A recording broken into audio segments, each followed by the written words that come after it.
Hi, good day. I'm Eldita Abinis, a pastor of Born Again Christian. I'm here this day to talk about the star and the window.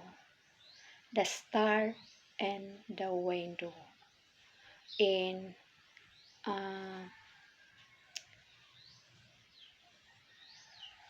so what it means by the star of the window. So in Ephesians chapter 2 verse 1 up to 10, they are talking about the life of Jesus Christ. The life of Jesus Christ. So during we are here in this world to save us all sinners. So according to the Word of God, uh, when we talk about the World War II, during the World War II, was the custom in the United States for a family who had a son serving in the military to place a star in the front window of their home, but a gold star indicated that the son had died in the unpromote of his country cause. Years ago,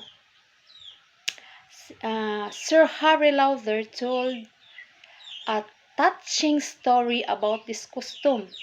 He said that one night a man was walking down a New York City street accompanied by his 5 years old son. The little fellow was interested in the brightly lighted windows of the houses and wanted to know why some houses had a star in the window. The father explained that those families had a son fighting in the war. The child would fighting in the war. The child would clap his hands as he saw another star in the window and would cry out. He said, "Look, Daddy, there's another family who give a son for his country." At last, they came to an empty lot and a break in the row of houses. Through the gap, a star could be seen shining brightly in the sky. The little lad caught his breath.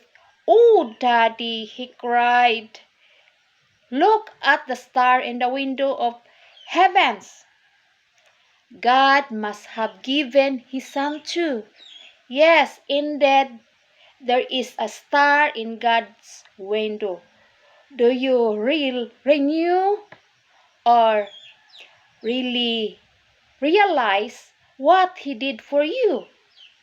Because of God's window, do you realize what He did for you? Have you thanked Him? For God so loved the world that He gave His only begotten Son, that whoever believeth in Him should not perish, but have everlasting life.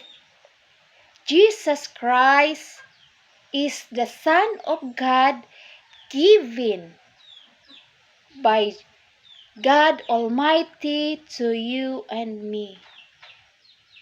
Many give lives for other country, but